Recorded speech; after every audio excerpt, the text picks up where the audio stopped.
Estamos diseñando el futuro desde el presente y podemos hacerlo mejor.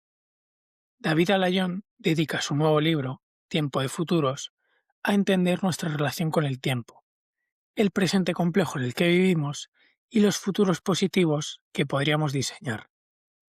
En esta conversación hablamos de los aprendizajes del proceso, de cómo pensar en el futuro, de la importancia de imaginar, del poder de los relatos, de las trampas del presente, del epistemicidio que cometemos contra los saberes del pasado y del optimismo realista para enfrentar la hipernormalización de lo negativo. Voy a empezar por la pregunta que tú lanzas al principio y al final, que es que ¿cómo será el mundo dentro de 20 años? Bueno, la pregunta, buena pregunta. La pregunta la lanzo casi como una pregunta de provocación, de decir, Mm, oye, ¿cuántas veces has pensado, ¿no? En el futuro? Ya no solamente simplemente en un futuro muy inmediato o en un futuro muy, muy, muy, digamos, pegado a tu propia decisión, sino cuándo realmente has pensado, oye, y con todo lo que está pasando en el mundo, ¿cómo será el mundo en 10 años y en 20 años, ¿no?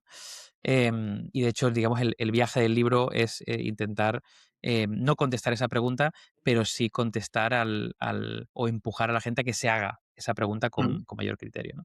Lo que sí espero que dentro del mundo, vamos, si pienso en un mundo dentro de 20 años, lo que sí que desearía es que ámbitos como el diseño de futuros o competencias como la anticipación o la imaginación, de alguna forma se hayan trabajado más, que sean más populares, que estén más de alguna forma arraigadas tanto en personas como en organizaciones. Porque yo creo que de alguna forma es clave para este mundo que parece que el futuro está cada vez más cerca, de alguna forma anticiparte a posibles cosas que podrían ocurrir, sobre todo que podrían ocurrir y sobre todo poder influir, ¿no? En que ciertas cosas ocurran, sobre todo las que creemos que son positivas, ¿no? Bueno, el libro va a ayudar, o sea que estás predicando con el ejemplo, influyendo en el futuro desde el presente. ¿Cómo llegas a esta disciplina un poco de diseño de futuros? Aunque bueno, luego ahí hay muchas disciplinas, pero ¿cómo recuerdas tu primer encuentro con estas ideas? Mira, esta pregunta es interesante porque el diseño de futuros o la perspectiva estratégica, o si nos vamos a la disciplina más elevada que hay, que sería el estudio de futuros o los estudios de futuros, digamos que es un ámbito transdisciplinar. ¿Qué significa eso? Que tú puedes acceder a él desde diferentes backgrounds, ¿no? Yo vengo de la tecnología, pero ahí te puedes encontrar antropólogos, sociólogos, historiadores, ingenieros de todo tipo, estrategas militares, gente que viene del mundo de la legislación y la parte más gubernamental. Entonces, yo realmente, claro, mi background es tecnológico y yo llevaba mucho tiempo dedicándome a la innovación, digamos, a crear Mm, cosas nuevas, normalmente vinculadas con una base tecnológica. Y en esto de crear cosas nuevas, bueno, pues poco a poco no te centras en cosas nuevas que están como inmediatas en el tiempo, sino que, como digo yo, ¿no? O como se suele, hay una gráfica, ¿no? Un método que se llama los tres horizontes, ¿no? Horizonte uno, 2 y 3, que, bueno, dependiendo de quién preguntes, pueden estructurarse de diferentes maneras. Horizonte uno normalmente es el tipo de innovación que ocurre en el corto plazo, en el mismo año o a un año vista, o sea, 1 o 2 años. El horizonte 2, es lo que suele ser innovación más radical, que tienes de alguna forma un cambio muy disruptivo, pero el resto se mantiene, pero has introducido un cambio muy potente y que suele ocurrir más o menos alrededor de 3 a 5 años. Y la innovación disruptiva, que suele ser, bueno, pues eso, a partir de 5 años. Quizá ahora mismo que todo va tan rápido, pues puede ser a lo mejor 4 años. Y yo me posiciono mucho tiempo en innovación disruptiva, es decir, mucho en profundizar, investigar en tecnologías muy emergentes, en impactos que podían generar, en oportunidades que surgían, pero no en el presente, sino que iban a surgir probablemente a un año vista, viendo un poco las tendencias, o sea, hacia dónde estaban yendo o tendiendo los cambios, y de alguna manera empezar a experimentar, ¿no? Entonces, ese era como mi rol en muchos sitios. Y claro, yo siempre he utilizado tendencias, he utilizado escenarios, y he utilizado muchas herramientas que se utilizan en diseño de futuros. ¿Qué ocurre? Que no lo utilizaba con método, sino simplemente las mm, utilizaba como buenamente podía para el rol que yo tenía. Y yo recuerdo conocer a un chico, a un señor, Jorge Camacho, en México, ¿vale? Que yo estuve un tiempo en México, viajando bastante, porque abrimos oficina allí, y le conocí y era un tipo súper disruptivo, un tío que además combinaba el diseño con la antropología, un tío muy interesante. Y resulta que en el año, si mal no recuerdo, creo que fue 2016 finales, o 2016-2017, de repente se anunció que iba a dar una formación en Madrid, en una escuela que se llamaba, ya no existe, H2I, y era un instituto con una fundación de temas de innovación. Y dijo que la daba, y hablaba de diseño de futuros. Y claro, cuando yo me pongo a leerlo, digo, ostras, qué interesante porque habla de cosas que yo hago, pero lo está mezclando con otras áreas diferentes, ya no solamente el área de diseño, sino, por ejemplo, con la antropología, con la sociología, con la estrategia corporativa, con un montón de cosas. Y dije yo, uy, esto es interesante, ¿no? Esto que combina muchos ejes me mola. Bueno, asistí a esa formación, que más o menos duraba, eran diferentes sesiones a lo largo de, si no me recuerdo, que eran 2 o 3 semanas. Y bueno, me quedé totalmente enamorado, porque realmente vi que había una estructura, había un método, había mucha literatura que desconocía, había muchas cosas que podía aplicar, digamos, a lo que sería el proceso de innovación, pero que trascendían el proceso de innovación y que de alguna forma me llevaban también a otros ámbitos, ¿no? Por ejemplo, más cerca de la estrategia corporativa o más cerca, por ejemplo, de, bueno, yo estaba en esa época, no, pero luego a posterior estuve muy vinculado y estoy vinculado con fundaciones, ONGs, movimientos sociales y esa capacidad de anticipar, por ejemplo, impactos negativos, no sé, como que de repente tracé un montón de conexiones por un montón de Claro. sitios y dije yo, ostras, esto es interesante. Y a partir de ahí, literalmente no he parado. ¿Qué significa no parar para ti? O sea, ¿has leído muchos libros, pelis? Bueno, el libro está repleto de de De referencias, ¿no? De referencias. bibliografía. ¿Qué es no Pues parar? mira, claro, Libros, para mí, muy buena pregunta. Para mí no parar es, por un lado, seguir formándome y ¿vale? seguir aprendiendo, ya sea con libros, ya sea con películas, con series, con ir a eventos, pero también, por ejemplo, empecé, no en ese momento, pero creo que la primera formación que di fue en el 2021, al cabo de unos años empecé a formar. Que Ujú. como siempre digo, y tú también predicas con Feynman y demás, ¿no? No hay mejor forma que aprender, ¿no? De aprender que enseñar, evidentemente cuando tienes una base para ello, ¿no? Porque tienes que estructurar el conocimiento, tienes que compartirlo, obtienes feedback, te das cuenta en las cosas que flaqueas y también te empuja a seguir aprendiendo y a seguir, ¿no? Estando actualizado. Entonces, por ahí hay la vía de aprendizaje, pero también no parar significa para mí hacer proyectos. Entonces empecé, digamos, a integrar la disciplina de diseño de futuros dentro de lo que sería mi trabajo. Pues en esa época estaba en Inditex y lo introduje dentro de Inditex para intentar pensar en, digamos, horizontes un poco más lejanos en cuanto a la innovación, y ver una forma diferente de aproximarnos a las tendencias, a los escenarios, y empecé a utilizarlo a nivel corporativo, pero luego en mi empresa, en Innuba, empezamos a desarrollarlo como línea de negocio, intentando ayudar a organizaciones a pensar de forma más sistemática en el futuro, ya sea para planes estratégicos, ya sea como competencia, es decir, generar Sí. para todo lo que es la plantilla, las personas, o para puestos directivos o para líderes, la capacidad de anticipación como competencia y empecé, digamos, también a meterme en la parte de proyectos. Entonces, para mí es muy importante, digamos, la parte más formativa, incluso la parte más académica, la parte más de investigación o de divulgación, que también le he dado mucho a la divulgación, con la parte específicamente de hacer proyectos, o sea, pelearme con el campo, pelearme con la realidad, con decir, oye, pues he dicho esto, genial, pero cuando llego a una organización, pues me encuentro con esto otro y cómo machea.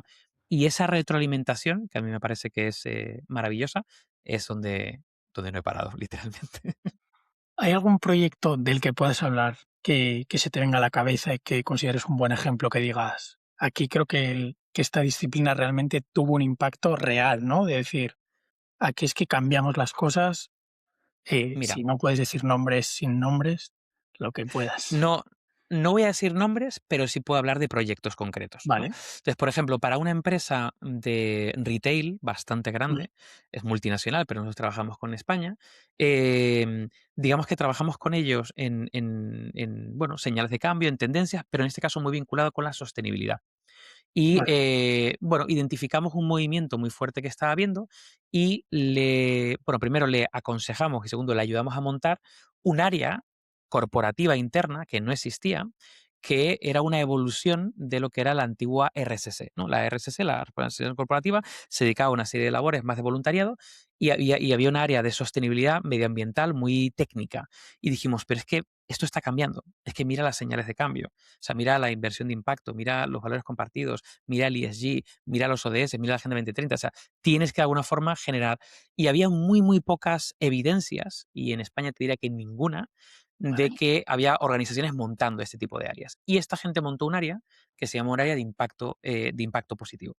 Nadie en España había montado un área y fueron los primeros a montarla. Luego hay otras empresas que la han montado y la han montado específicamente por un ejercicio de prospectiva, de diseño de futuros. Te pongo otro ejemplo. En este caso es para un comité europeo. Es la Unión vale, Europea, pues hay un comité europeo y, por ejemplo, esta gente, bueno, esta gente es, claro, si te digo lo que hacen ya se sabe quién son, pero bueno, trabajan muy en la línea legislativa, ¿vale? Cuando se va a vale. poner una ley en marcha dentro de la Unión Europea, pues ellos intervienen, tienen un rol específico dentro de el proceso de legislación y la puesta en marcha de esa ley.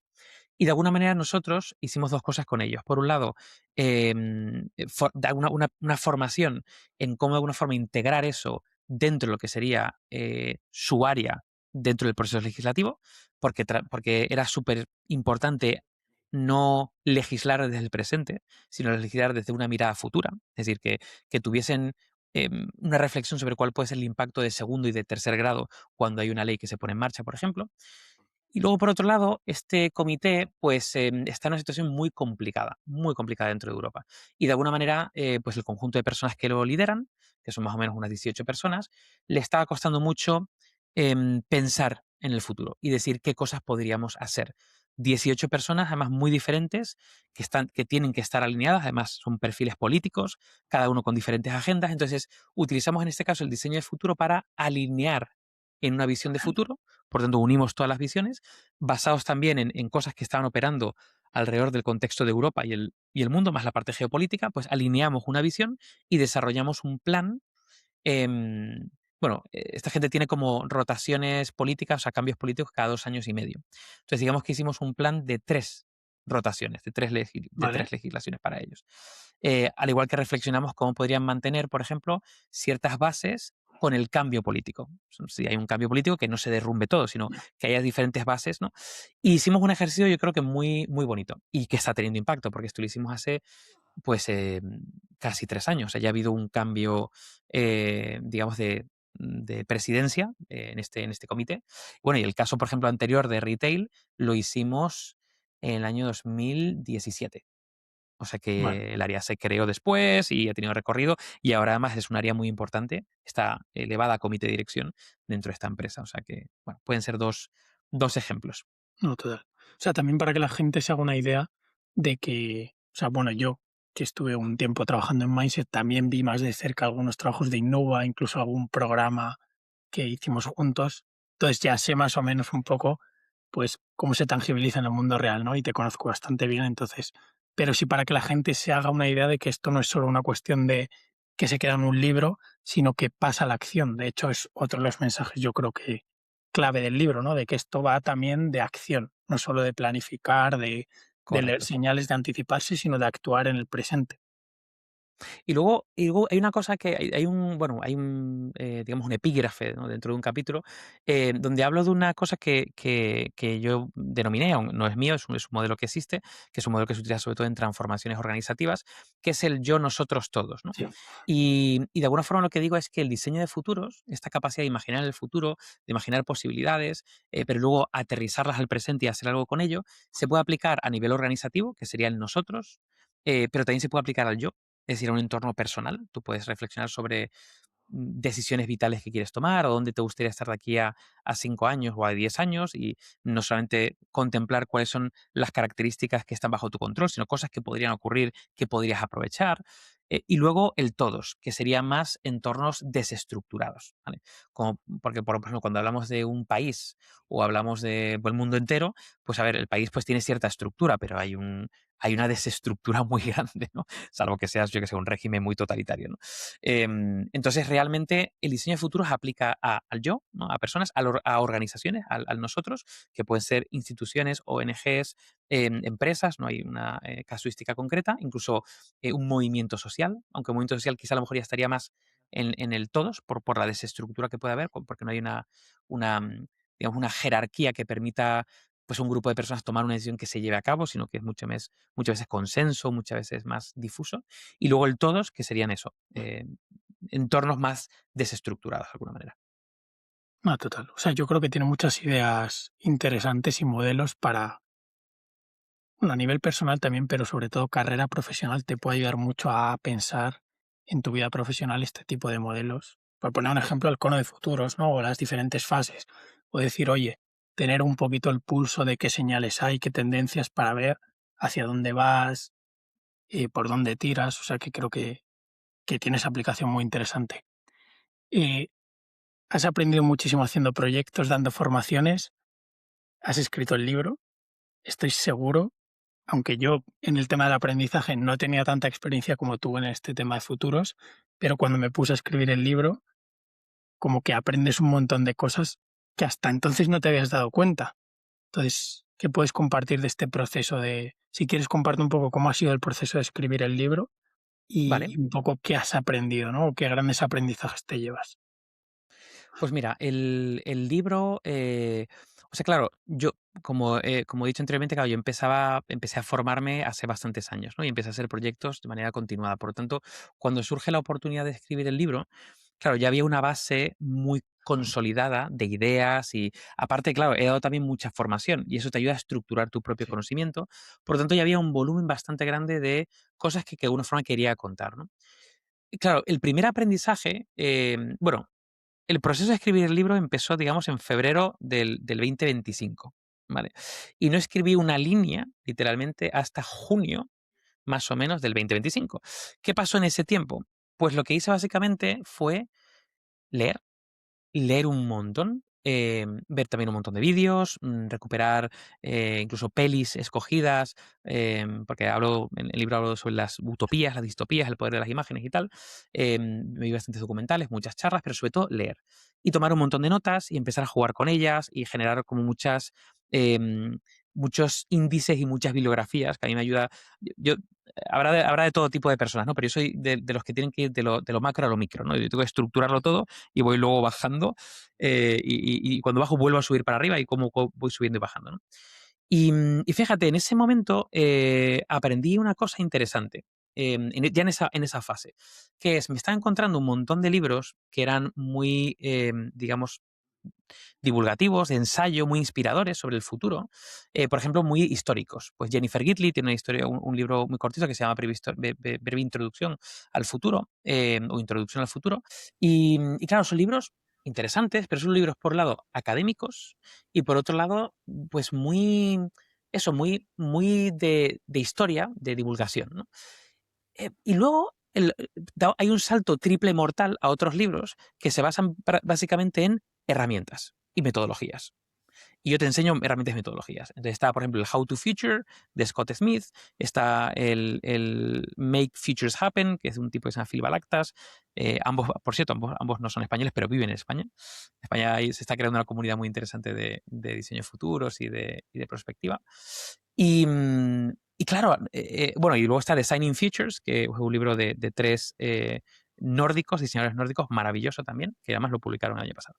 Claro, yo veía eso y decía, a ver, por un lado, esto, que es súper académico, no va a llegar al gran público y si de alguna forma llega, no hay una traslación, una traducción a acciones. sí.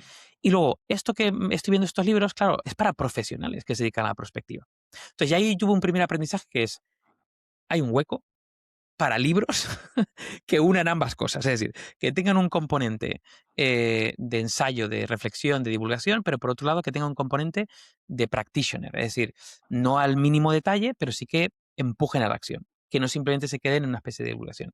Y ese fue el primer reto y está por ver si ha funcionado, ¿eh? Bueno, tú ya me has dicho que te ha gustado, pero esa combinación a veces es peligrosa porque la gente busca o cosas muy tal o herramientas muy prácticas, pero esto de la combinación, bueno, ese fue un primer aprendizaje que yo me sentía con la necesidad de hacer un libro de reflexión-acción. Este fue un y fíjate, y esto creo que no lo he dicho en ningún lado, pero si tengo la oportunidad de escribir otros libros en el futuro, ya sea de esta temática o de otra, me encantaría que fuera esta, este punto de reflexión-acción me he sentido muy cómodo por eso que te decía antes yo creo que hay algo interesante. Luego, otra cosa que aprendí es, claro, no es lo mismo leer libros o no sé, o incluso ver pelis, bueno, pues por un tema de aprendizaje o por un tema de entretenimiento, que cuando tienes un objetivo claro. Cuando tienes un objetivo claro, relees un libro e interpretas muchas cosas de manera muy diferente, ¿no? Y comentamos ahí fuera de cámara el tema de Taleb.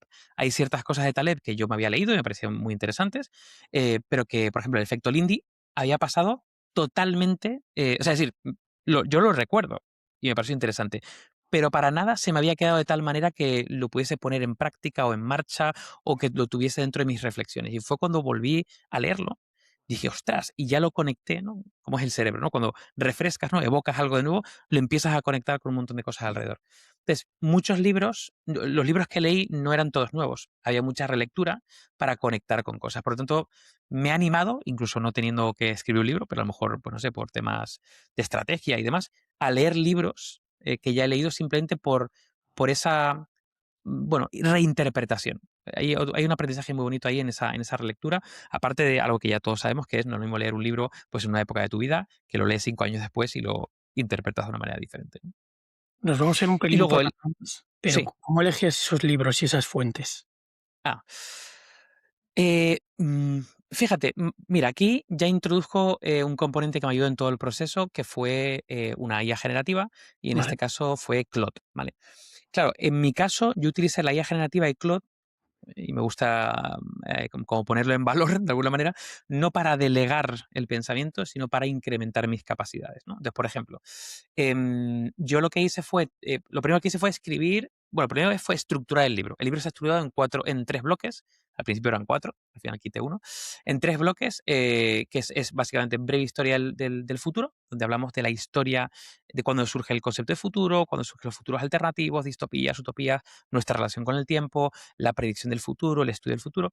El segundo bloque, que es futuros inciertos de presentes complejos, que hablo sobre la complejidad que hay en el presente e intento sacar claves de por qué nos cuesta imaginar el futuro y sobre todo futuros mejores. Y luego el último bloque que es diseño de futuros mejores, que tiene que ver básicamente ya con la disciplina de diseño de futuros, pero de alguna forma contada de una manera pues menos técnica o menos para profesionales y vinculado con un poquito de historia, de conceptos interesantes que se vinculen y demás, ¿no? Claro, yo escribí esos 3 bloques, las ideas clave de esos bloques y me empecé a trabajar en bibliografía. Entonces, yo, por ejemplo, hice una primera iteración muy rápida y una bibliografía que yo conocía. Y entonces me fui a Claude y le dije, oye, basado en esa estructura, esa temática, lo que quiero conseguir, le pasé además 2 páginas describiendo lo que yo quería conseguir con el libro, em, estas ideas clave y esta bibliografía. ¿Qué bibliografía crees que me falta, que no estoy citando y que es relevante para estas temáticas? Y ahí hubo una primera iteración muy interesante donde, bueno, me sacó, o sea, me sacó libros que ya conocía, pero no se me había ocurrido. Y dije yo, qué interesante, ¿vale? Y luego me sacó libros que no conocía y que luego yo ya investigué si merecía la pena o no introducirlos dentro de mis lecturas. Pero hubo varios libros, bueno, muy interesantes que introduje en mis lecturas que no tenía pensado. Por ejemplo, Rudyard Bregman, que es un tipo que yo sigo hace mucho tiempo, que escribió un libro, ha escrito varios, pero que se llama Utopía para realistas, que es un libro muy interesante porque recopila experimentos, ¿no? Tanto sociales como económicos que han ocurrido realmente en diferentes zonas geográficas, que no han escalado por motivos políticos, pero que han funcionado, ¿no? Y la verdad que son pequeñas utopías que han existido que podían de alguna forma. Pues escribió un tercer libro, un cuarto libro, no sé, que se llama Ambición Moral, y no lo conocía. Y me lo recomendó Claude y dije, ostras. Además, quedaba en un core muy, o sea, que me venía muy bien para ciertas ideas que quería explicar al final del libro, sobre todo en los últimos 2 capítulos. Pues como ese, pasaron varios. Bien, bien, bien. Muy fan de Claude también, yo, Y nada, una vez que empezó junio, el libro realmente, el 80% del libro lo escribí entre junio y agosto. En junio, julio fueron, bueno, pues a ratitos, fines de semana y demás. Y realmente agosto fue literalmente todo agosto, 9 de la mañana, 7 de la tarde, rollo alemán obseso con la productividad máxima y además con una, bueno, con un objetivo casi diario. Es decir, yo tenía un volumen de palabras que lo distribuí por capítulos. Ese volumen por capítulos lo distribuí por epígrafes. Más o menos cada capítulo tiene 3. Bueno, realmente son 3 como subcapítulos cada capítulo y luego unos 2 o 3 epígrafes por cada uno. Entonces, esa reducción, esa estructura me generó un plan. Y yo sabía que si iba bien y todo iba bien, llegaría más o menos al 80% del libro, más o menos a llegar al 8.º capítulo. Más o menos fue así yo le iba mandando a la editorial y luego entre septiembre y octubre, porque el objetivo era entregarlo a principios de noviembre, en los fines de semana y ya metido tras la vorágine del trabajo, pues ya lo pude ir terminando los últimos capítulos y luego el prólogo y el cierre, ¿no? Sí que es cierto, ahí tuvo otro aprendizaje interesante que es, yo nunca me había podido dar el lujo de cerrarme un mes a escribir, es decir, a escribir un libro, o sea, a hacer una tarea durante un mes. Es decir, ¿vale? yo, yo meto los aprendizajes o meto mis proyectos o las actividades en los huecos que quedan en el día a día, pero nunca había dicho, pues voy a estar, no sé, un mes tocando el piano, 8 horas al día. Digo, a lo mejor se acelera el proceso, nunca lo había podido hacer. Y tuve, bueno, el privilegio y el lujo de poder hacerlo y no hay color. No hay color. Esto que dice Cal Newport, ¿no? De este aprendizaje casi igual monástico, ¿no? Es decir, que te bloqueas como mucho tiempo y me ha parecido maravilloso. Yo creo que el libro tal y como está hilado, las iteraciones que le pude dar, porque lo tenía tan fresco y tan presente en mi cabeza, no creo que lo pudiese haber conseguido si hubiese distribuido la escritura del libro en 7, 8 meses a ratitos, a fines de semana. Claro, es que tenías al final, te ibas a soñar solo con el libro, Solo con el libro, solo porque con el estás libro. ahí focus, ya. A mí me pasa también con el libro, tuve una época que pude casi dedicarme en exclusiva y es que, al menos a mí, yo me iba a dormir pensando en el libro, me levantaba y con ideas nuevas, porque era la única preocupación que tenía. Esa y Claro. hacer las funciones vitales. O sea que bien, bien, bien. Pues sí, Ahora y luego iba a decir una última cosa, fíjate, aparte de los libros, el libro, el tiempo de futuros, aparte de las referencias a libros, tiene, como tú has dicho antes, muchas referencias a pelis, a sí, series, a cómics y demás. Y allí, por ejemplo, he encontrado otro refugio, es decir, muchas veces leo libros donde libros de divulgación, ensayos, que de alguna manera la mayor parte de referencias son libros. Y está bien que sean libros, pero hay un componente que a veces me falta de que hay mucho valor en otro tipo de creaciones que pueden ser, pues eso, más artísticas, pueden ser, no sé, pintores, pueden ser, en mi caso pegaba mucho el cine, los cómics, y de alguna manera hay muchísima sabiduría ahí, ¿no? Y yo creo que hay algo que también muchas veces está denostado, ¿no? Porque de alguna forma, no, las novelas gráficas, ¿sabes? Son de segundo y de repente te encuentras unas novelas gráficas que dices, ostras, me han abierto más campo y más reflexión que muchos libros, ¿no? Entonces, bueno, ahí hubo otro aprendizaje muy interesante que yo ya sabía, pero que cuando lo puse a intentar introducirlo dentro de la narrativa, de lo que quería contar, joder, me vi muy cómodo y con mucho aporte de valor, ¿no? Como delegar o apoyarme en una película muy bien o una novela gráfica, apoyarme en ella para reflejar ciertas ideas, ¿no? O extraer ciertas ideas y poder plantearlas con solidez, ¿no? Y con cierta rigurosidad. de hecho, uno de los hilos conductores, diría, del libro, y ahora entramos en ello si quieres, es el tema de lo que nos influye en las historias, ¿no? Que muchas veces no vienen de ensayos, aunque pueden venir de ensayos, pero de una novela a lo mejor que plantea una distopía y eso nos condiciona un montón para cómo actuamos en el presente y nos acercamos al futuro. Pero antes te voy a preguntar por el título. ¿Cómo Sí. llegaste a este título? ¿Cómo fue el proceso? ¿Por qué este título al final? Pues a ver, a ver, este título no era el título original, ¿vale? De ¿Vale? hecho, el título dio muchas iteraciones, ¿vale? Porque, bueno, a ver, yo entiendo, claro, al final este libro lo he escrito con una editorial, ¿no? Sí. Y la editorial de alguna manera digamos, su papel principal, aparte de una revisión sintáctica o semántica, o incluso aportes más de contenido que pueden encajar mejor con cierta audiencia, es decir, ellos son conocedores de esto, pues evidentemente quieren que el libro se venda. Claro, la portada del libro, el título del libro, los subtítulos, los textos que hay por detrás del libro, la parte más de comunicación, pues tiene una relevancia bastante grande, ¿vale? Y es propiedad de la editorial. Entonces, yo le planteé 3 títulos y claro, me los cuestionaron. Me los cuestionaron con cierta razón. Es decir, yo dije, vale, sí, o sea, a mí me mola este título porque creo que expresa muy bien las cosas que quiero decir en el libro, pero a lo mejor es menos comercial o es menos catchy o es menos, o a lo mejor se entiende menos. Entonces, bueno, ellos me plantearon otros títulos, ¿no? De vuelta, literalmente. que me llevaban a un escenario o me llevaban a una temática que no quería para nada, que era la autoayuda. Si yo Va- leía, hay uno de los títulos que lo recuerdo que fue el primero que me planteé, dije, no, no, o sea, este no es un libro de autoayuda, no puede ser. Y empezamos así a pimponear hasta que de alguna manera yo tenía una premisa que es que me gustaría que saliera futuros en plural en el título, porque es el concepto, es el ámbito. Todo el libro se puede resumir en imaginar en clave de futuros, en plural. Pasar de futuro a futuro. Es casi como una idea core de todo el libro, ¿no? Pero combinarlo era complicado. Y bueno, yo contigo también peloteé. Nos mandamos títulos, yo peloteé a un montón de gente a ver si podemos llegar. Y muchas veces futuros más un adjetivo no se entendía.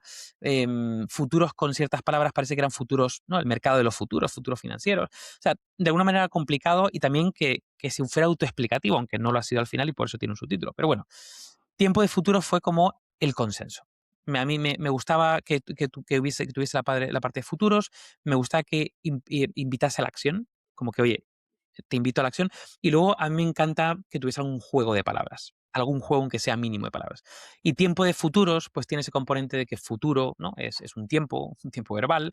Entonces hay una conexión ahí bonita entre tiempo y futuro y que este es el momento, que es el tiempo.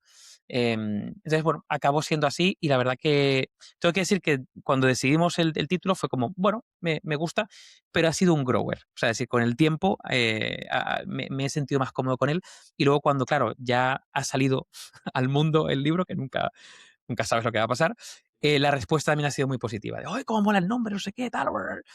Me ha gustado, así que esa ha sido la historia. Sí, si hubieses autopublicado, ¿cuál hubiese sido el título con el que te hubieses quedado?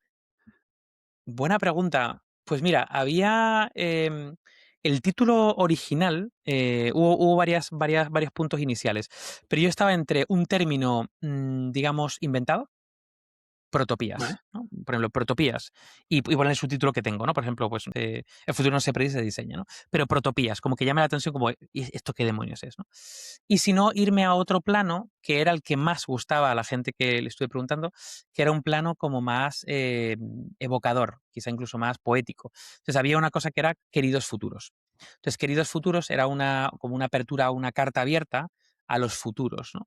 Los futuros que están por llegar. Y de hecho, el prólogo digamos, la reflexión inicial iba a tener estructura de carta, ¿no? Que era una carta que yo escribía a los futuros, bueno, tenía sentido. Pero, fíjate, ahora a posteriori creo que lo hubiera cambiado. Lo hubiera cambiado. No creo que lo hubiese como un error si hubiese autopublicado, pero ahora a posteriori, después del proceso que he seguido, me siento más cómodo con el planteamiento que he hecho que con los planteamientos iniciales. Bien, bien. Buena señal, entonces. Vale, pues vamos a pasar ya a las ideas del libro.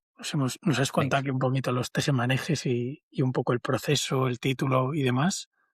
A mí una parte que me gusta mucho del libro que es cuando tratas el pensamiento de futuros como una competencia que podemos desarrollar, ¿no? Y que combinas tres pensamientos, ¿no? El crítico, el creativo y el sistémico. ¿Cómo los conectas entre sí? ¿Por qué esta forma de pensar en el futuro? ¿Por qué necesitamos estas tres patas? Mira, pues, buenísima pregunta. En las formaciones que doy de diseño de futuros, cuando son muy cortitas, me centro en la parte más metodológica, evidentemente, ¿no? Metodologías, herramientas, pero cuando tengo un poco más de tiempo, me gusta meterme en la parte de competencias. Entonces, aparte de estas tres, toco otras competencias, pero concretamente al final siempre vuelvo a darle peso a estas tres, ¿no? Y en el libro, digamos que congenian muy bien. O sea, yo creo que las tres son aplicables a todo el proceso, pero casi que cada una de ellas aplica incluso una parte del proceso. El pensamiento crítico para mí tiene que ver mucho con el presente, con realmente intentar entender el presente y realmente intentar entender los cambios del presente. Y ahí estamos llenos de sesgos, estamos llenos de aversiones, estamos llenos de prejuicios, de un montón de cosas que nos impiden entender el presente y también nos impiden, digamos, ver hacia dónde van los cambios. Vemos lo que nosotros conocemos o creemos, y ahí hay un punto también de creencias muy consolidadas, o incluso lo que queremos. Hay veces que casi que no podemos quitarnos lo que nos gustaría que ocurriera, ¿no? O lo que está. Entonces, el pensamiento crítico afecta principalmente a esa primera etapa. Evidentemente, también afecta al resto. Cuando tú imaginas un futuro, pues también tienes que tener una mirada crítica para, digamos, no sesgarte, digamos, a tu conjunto de futuros más probables que, ¿no? Pero bueno, están sobre todo en esa primera etapa, en la primera etapa de entender el presente, ¿no? En la segunda etapa, que tiene que ver con imaginar el futuro, es donde entra el pensamiento creativo, que es, digamos, lo que de alguna forma rompe los moldes y te permite pensar en lo improbable, te permite pensar ¿no? Ejercitar ese pensamiento lateral para de alguna forma cuando le das, digamos, detalles a un escenario. Hay una cosa que en todo el libro hago mucha correlación y es entre la imaginación, ¿no? Estructurada, la creatividad estructurada y la ciencia ficción. Y yo creo que en el punto del libro, ya no sé si lo dije en el libro o son cosas que digo en charlas, pero bueno, yo creo que lo digo en el libro que es la ciencia ficción sin ciencia, es fantasía, ¿no? Señor de los Anillos, Harry Potter, y la ciencia ficción con una base de ciencia, es decir, una base de entendimiento del presente, entendimiento de la tecnología, entendimiento de los cambios que están suponiendo, entendimiento del impacto económico o social que puede haber, pues es un escenario de futuro, ¿no? Y esa es la gran diferencia, pues eso, entre Harry Potter y un capítulo de Black Mirror, ¿no? O de Her, una película como Her. Entonces, realmente, ¿cómo consigues eso? Pues con pensamiento creativo, o sea, rompiendo esos moldes iniciales y abriendo esas posibilidades, pero siempre teniendo una conexión, una toma a tierra, ¿no? Es decir, no puedes evadirte y plantear algo totalmente disruptivo porque no va a ser efectivo con lo que quieres, porque lo que quieres realmente es imaginar cosas que podrían ocurrir, tanto para potenciar que ocurran, si te interesa, o para prepararte o evitar incluso que puedan ocurrir, ¿no?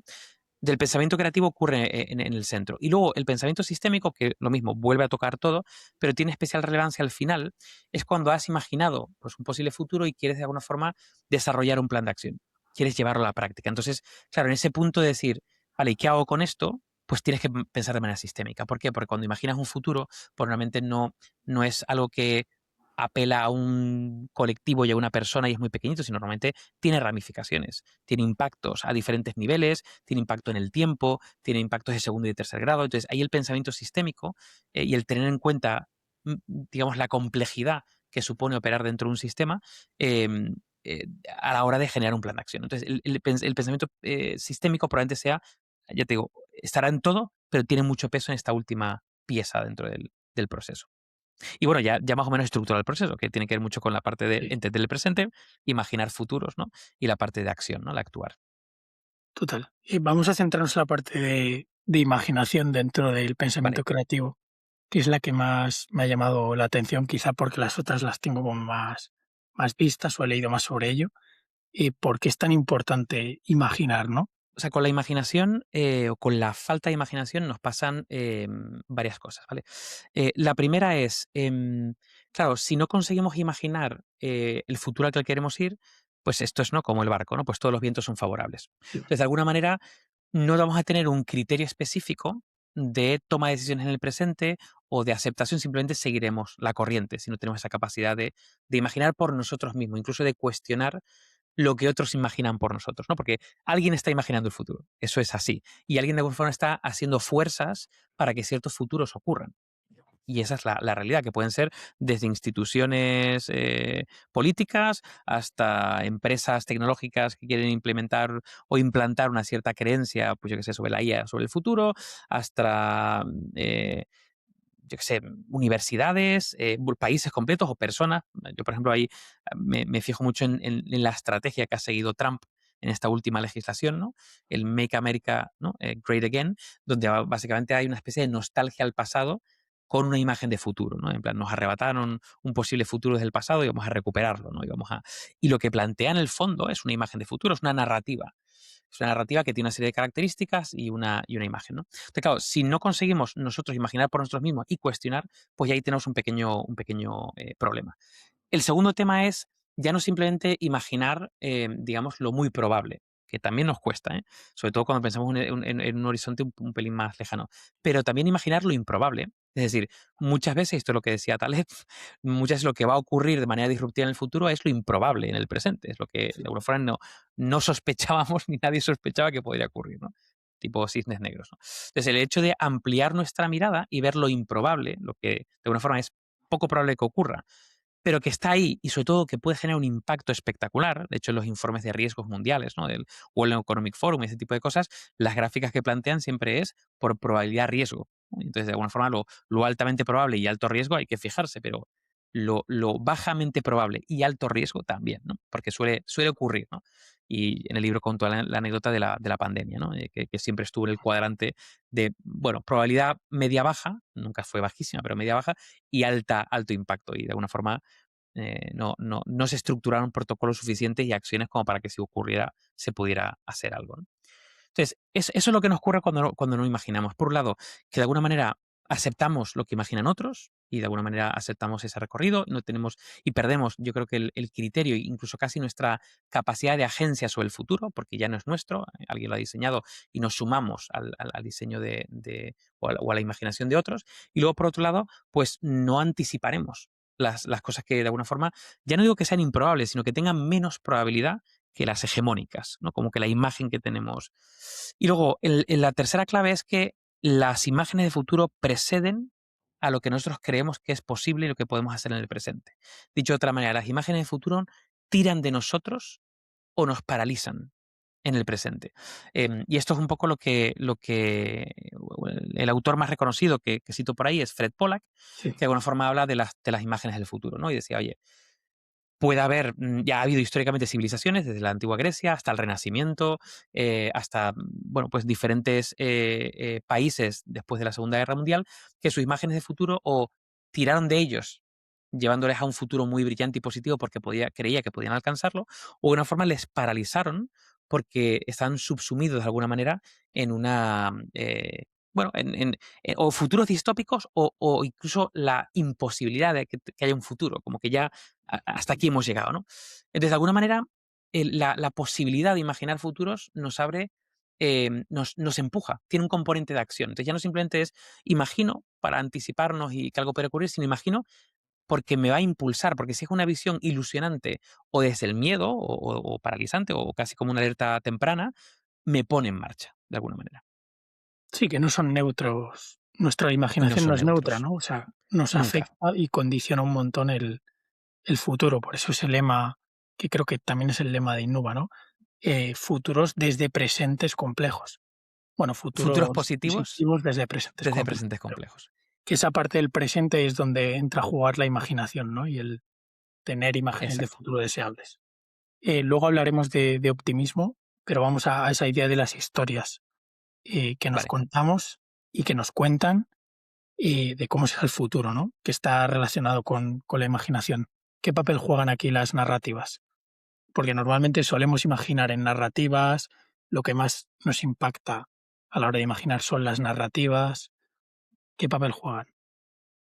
A ver, es muy curioso porque, bueno, existe, ¿no? Esto de que de alguna forma el dato mata el relato, ¿no? Y yo de alguna manera cuestiono esto de manera constante, sistemáticamente, porque lo veo en mi día a día, ¿no? De alguna forma tú puedes, incluso un dato es un relato, que es a donde llevo. Es decir, yo te puedo dar un dato, pero te lo puedo dar de tal manera que ya te estoy sesgando. Los Sí, datos o qué también datos me das y o qué qué datos datos te no. doy, qué datos no te doy, o cómo te los presento.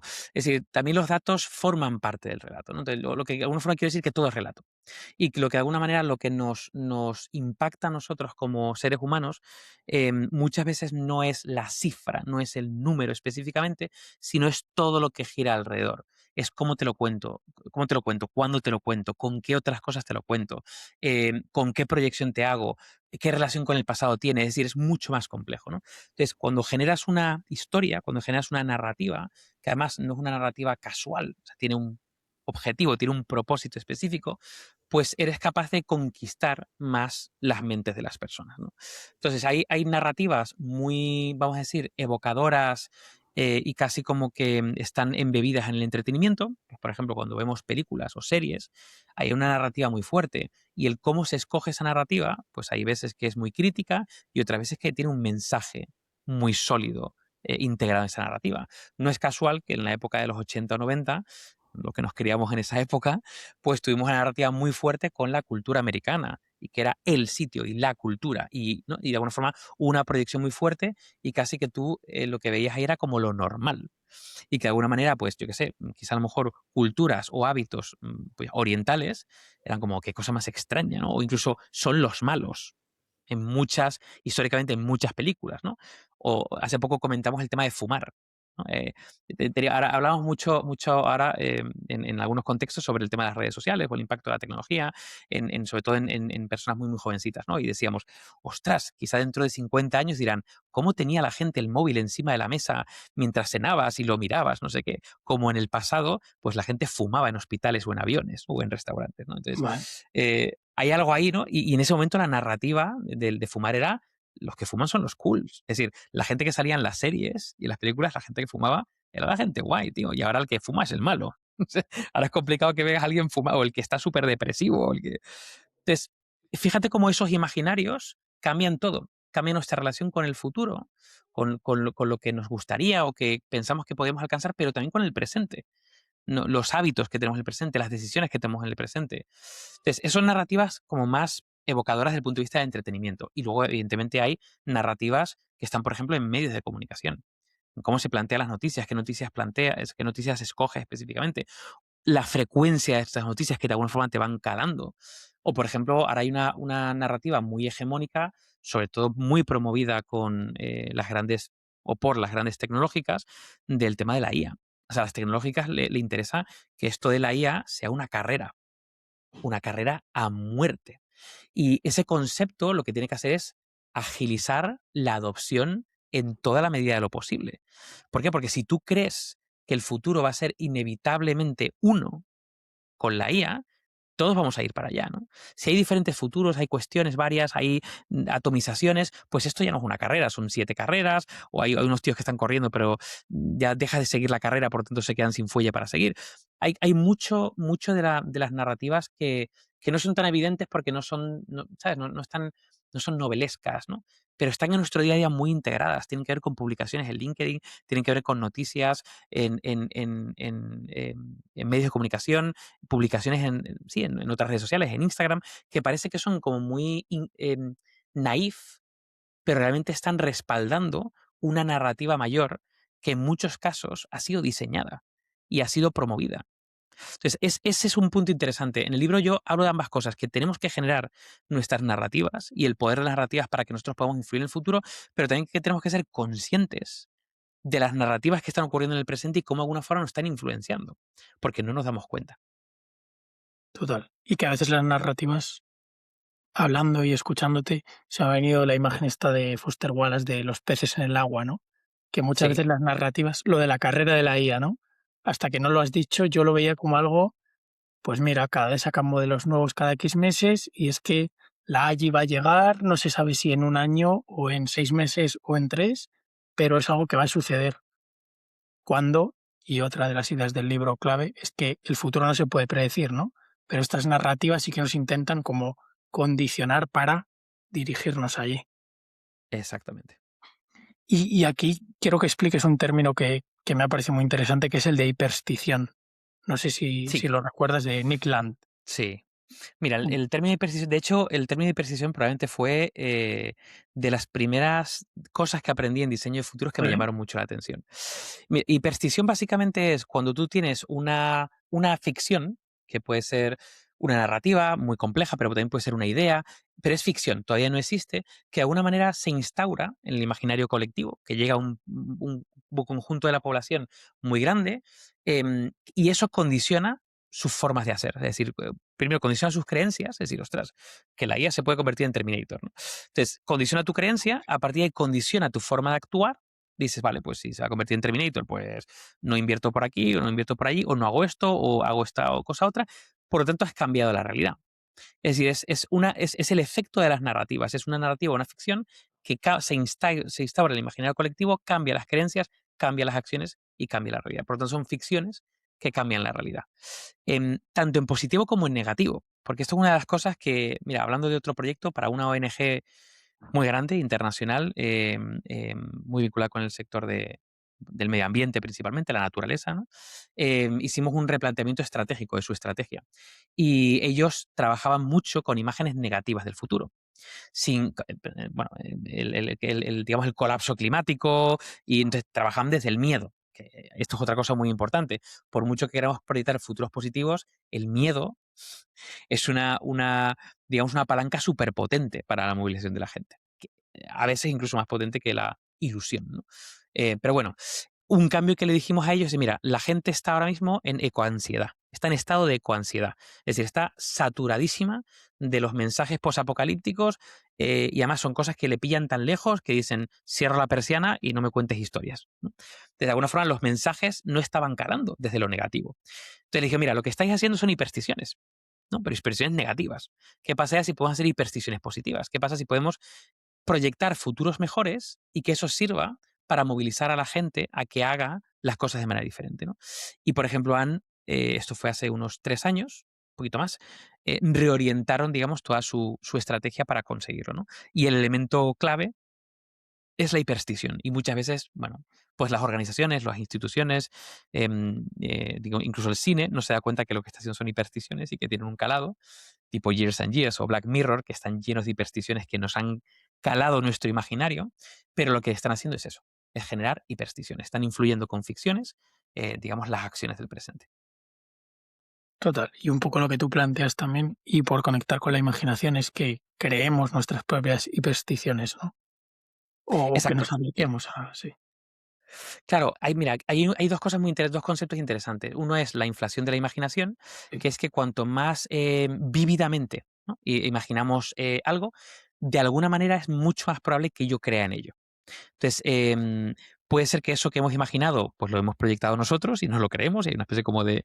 Pero también puede ser cosas que han imaginado otras personas y que de alguna manera nos ha llegado de manera muy vívida, porque nos han llegado en formato de una experiencia inmersiva o de una serie que ha durado 7 años y que nos ha calado, o muchos mensajes. Entonces, ahí hay algo muy potente, que es que las cosas que imaginamos más vívidamente, de alguna manera nos las creemos. Y cuando algo, se sabe, cuando algo creemos, cuesta mucho cambiar la creencia. Entonces, inflación de total. la imaginación es algo interesante. Y luego hay otra cosa interesante que es, y conecta mucho con la neurociencia, es lo que se llama la memoria episódica del futuro, que es Vale. una cosa que me parece fascinante. Que es básicamente, bueno, descubrieron, y además este paciente yo creo que sirvió para un montón de experimentos, porque es un paciente que además no se conoce el nombre, solamente las iniciales, y sirvió mucho para investigar, bueno, cierta afección o cierto daño en el cerebro, qué impacto tenía en diferentes otras áreas, ¿no? Entonces, en este hombre se le dañó mucho lo que sería la memoria en el largo plazo y también le afectó a una memoria en el corto plazo. Es decir, no podía no podía crear nuevas memorias, ¿no? Las memorias que creaba duraban muy poquito y luego se perdían. Em, lo que se dieron cuenta es que esta persona que no podía generar nuevas memorias, es decir, nuevos recuerdos, era incapaz de proyectarse al futuro. Entonces, vieron que había Vale. una conexión entre lo que evocas y lo que proyectas. Digamos que son las mismas partes del cerebro las que trabajan, ¿no?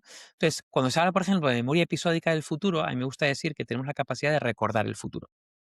Dicho de otra manera, tenemos la capacidad de cuando imaginamos algo, nosotros mismos, no que nos llegue, sino que imaginamos nosotros algo o que vivimos algo, una serie, alguna ficción de manera tan vívida que casi podemos recordarla. Incluso hay veces que se mezclan con los recuerdos. ¿Realmente esto lo he imaginado o lo he vivido? O esto?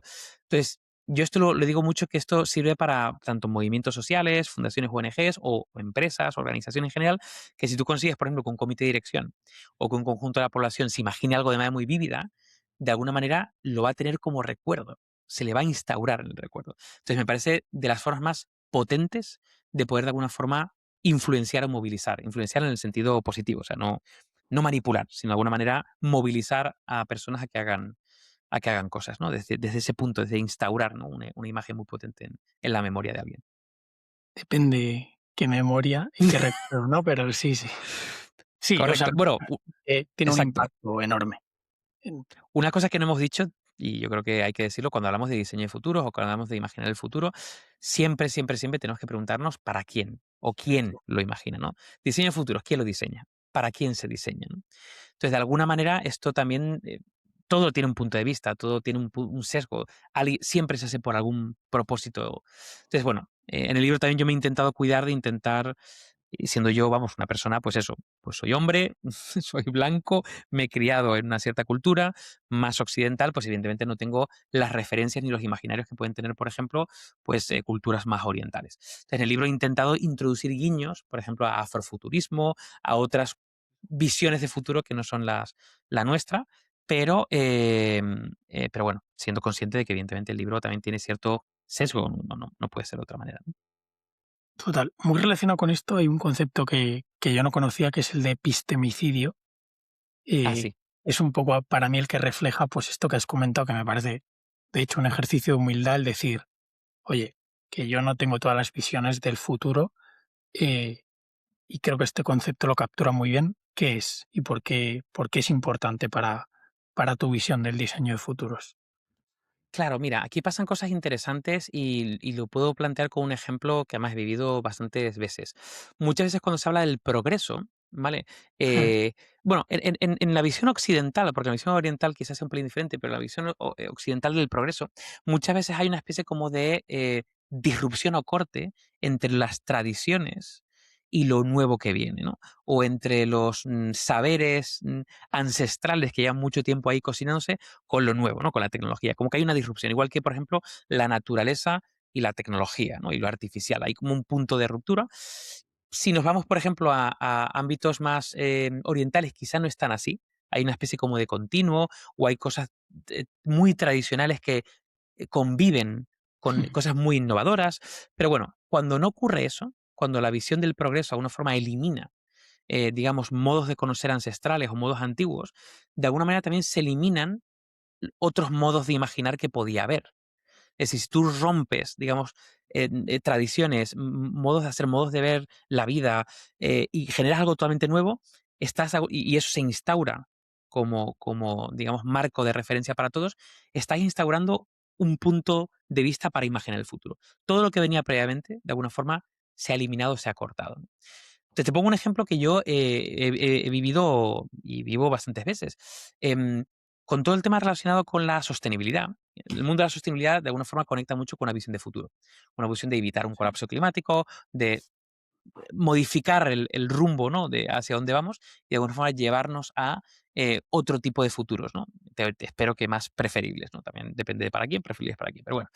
Entonces, en ese caso en concreto, claro, hubo una ruptura absoluta en los años finales 70, principios 80, con una imagen muy diferente de el sistema en el que vivíamos, la producción y el consumo de las cosas, digamos, la globalización.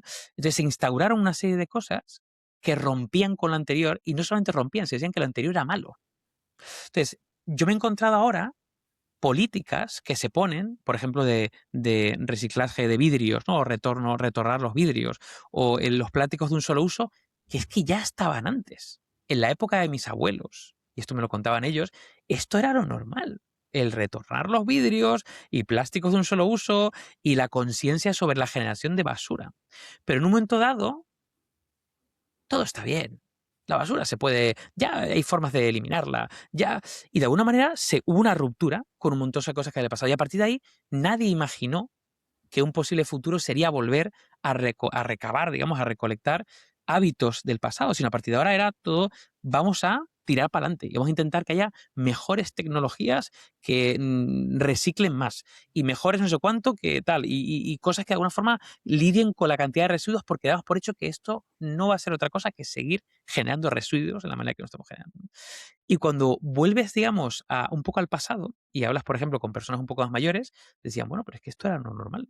O sea, yo iba a una casa de comidas y donde me ponían, ¿no? En las cosas para llevarme a casa si algo sobraba, pues a lo mejor eran una tarrina de helados que estaba limpia y quitándole todo. Y estaba perfecta, porque era un plástico maravilloso. Los plásticos son maravillosos, de múltiples usos. Es maravilloso cuando lo puedes reutilizar, ¿no? Y además tiene ese componente. Entonces, ahí está ese punto de que el epistemicidio es cuando de alguna manera rompes con el pasado y de alguna forma eliminas otras formas que podía haber el futuro, porque instauras como una mirada hegemónica que rompe con todo lo anterior. Entonces ahí me parece que ahí tenemos que aprender de muchos sitios. Cuando vas a sitios que de alguna forma incluso no se consideran tan avanzados bajo los criterios, ¿no? Que tenemos en muchos Orientales. países, occidentales principalmente, dices, ostras, tío, es que aquí hacen las cosas quizás de una manera, bueno, mejor en muchos ámbitos. A lo mejor en otros, pues no. Pero podemos coger mucha inspiración de esos lugares. Total, que es para esa competencia de imaginar, pues nos ayuda, ¿no? El conocer otras visiones y otras culturas. Incluso Exacto. cómo podemos coger sus ideas y traérnoslas o adaptarlas. O sea, creo que ahí se da algo rico, ¿no? Eh, Sí. hablas de, bueno, hemos hablado un poco de todo el libro, hemos ido saltando, eh, pero dedicas una gran parte a las trampas del presente. ¿Cuáles crees que son las más peligrosas? Hablas de un montón de conceptos, de ideas, pero ¿cuál dirías que son las que más alerta? Te he chivado antes fuera de micros las mías. ¿Cuál crees que son tú las esas trampas que tenemos que estar alerta porque son realmente peligrosas?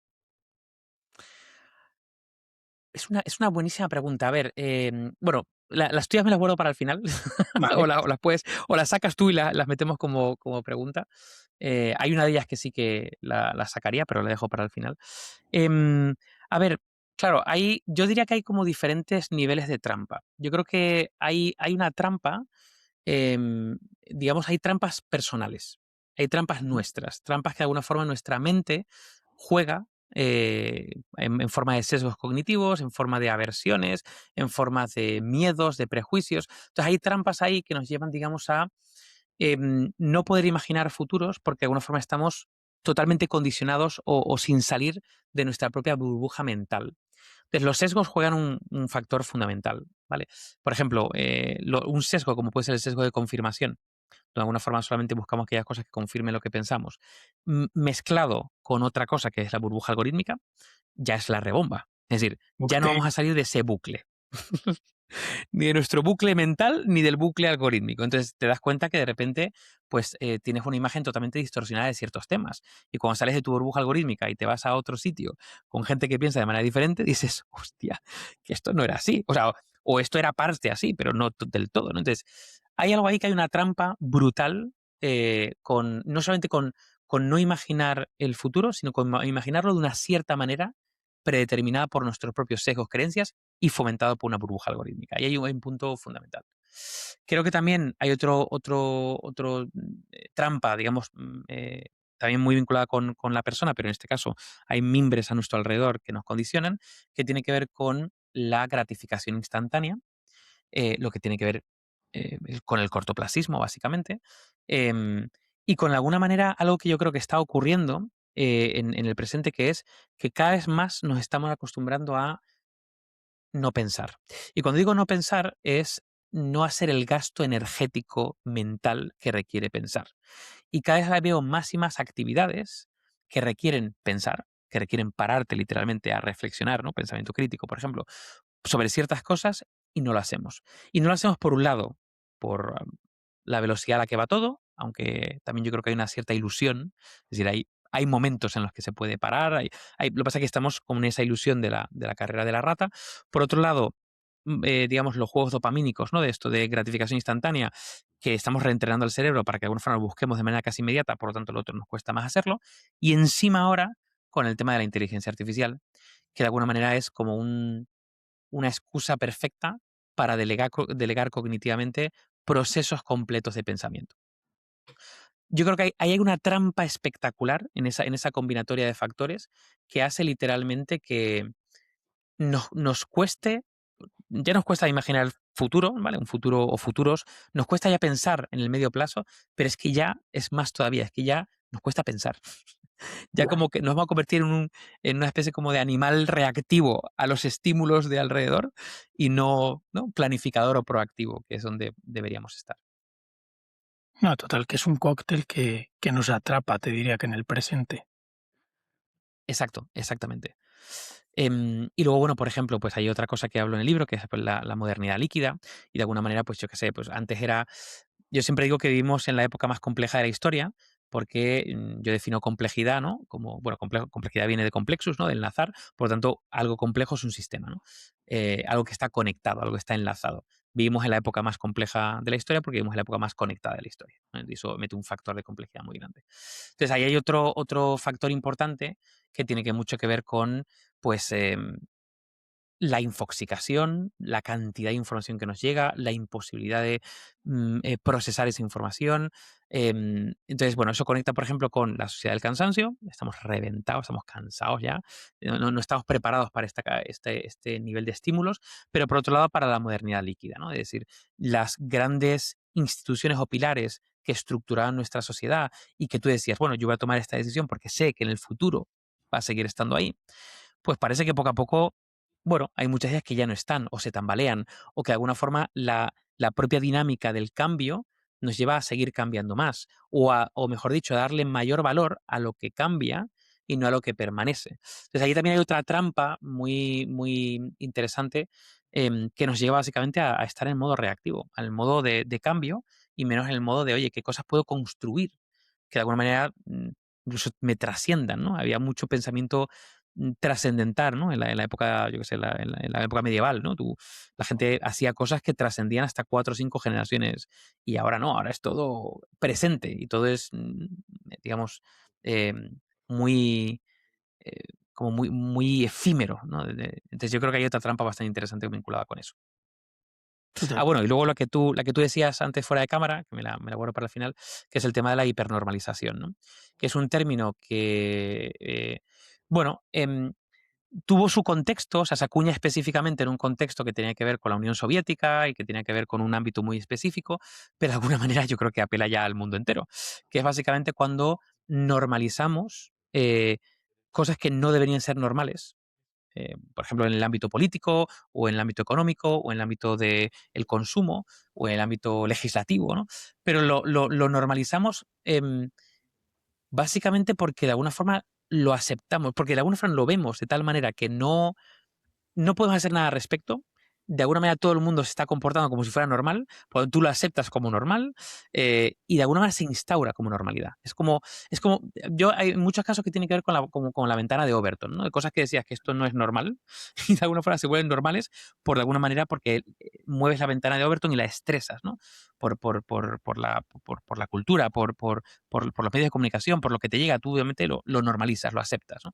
Pues llega un punto que pasa lo mismo y además la hipernormalización tiene que ver mucho con la parte más institucional, tiene que ver mucho con cómo se comportan los políticos, cómo nos comportamos a nivel de consumo, cómo nos comportamos en relación, por ejemplo, a la tecnología. Pues es normal. ¿Por qué? Pues porque todo el mundo lo comienza, muy poca gente lo cuestiona, la gente que lo cuestiona es una voz minoritaria, se empieza a instaurar, se expande y lo aceptamos. Y yo creo que te conecta mucho con ese cansancio, ese punto de decir, ya no hay que escoger las batallas, ¿no? Y estoy en tantas batallas en mi día a día que no puedo escoger una que me supera, ¿no? Por tanto, lo acepto. Y si acepta, con el tiempo se normaliza. Total. O sea, yo te decía que era la más peligrosa porque es como, sé que están mal las cosas, pero eh, pues me resigno de alguna forma y digo, oye, pues es que no voy a hacer Claro, nada, sé que están mal, pero como que un poco casi el mensaje contrario del libro, ¿no? De delegar la agencia y la responsabilidad. Sería un poco este concepto de hipernormalización de, mira, creo que esto es así y es como que lo das por hecho y tú en el libro lo que intentas es un poco lo contrario, ¿no? De intentar salir de esa hipernormalización y pensar en futuros mejores y hacer cosas también para claro, aceptarlos. cuestionémoslo. Total, Cuestionemos, ¿es esto normal? ¿No? Muchas veces como, o ¿cómo ha llegado a ser esto normal? ¿No? Muchas veces la pregunta es, ¿cómo se ha normalizado esto en nuestra realidad? ¿No? Em, eh, ¿Podría ser diferente? ¿No? Ver un poco ahí las preguntas poderosas, ¿no? De, oye, ¿y si pasara esto? ¿Y cómo podría ser diferente? ¿Cómo hemos llegado aquí? Hay como preguntas muy disparadoras que cuando se hacen en ciertos temas, pues te sorprende la respuesta, porque a lo mejor no se tiene. Y son cosas normales, es decir, son cosas que de alguna forma están en nuestra realidad. total. Me ha venido a la cabeza un capítulo de Polímatas, no sé si tú estabas, que os lanzaba, vale, esa pregunta. Creo que eras tú y Paco, o me ¿Cuál? ¿Qué suena, pregunta? que os lanzaba, Val, que qué cosas consideramos normales que no deberían ser consideradas como Ah, normales. correcto, la banalidad de lo cotidiano creo que Eso se es. titulaba, ¿no? Que Bueno, es hablamos un de lo concepto cotidiano y de parecido. Sí, cosas. sí. Es que me ha venido el flashazo y digo que es una reflexión muy interesante el decir, oye, vamos a ver qué estamos dando por hecho, cuál es ese agua en el que estamos metidos, que no deberíamos a lo mejor estar nadando aquí. Claro, qué cosas cotidianas de alguna forma se han instaurado. Fíjate, ahora se está generando una reflexión muy interesante con el futuro del trabajo.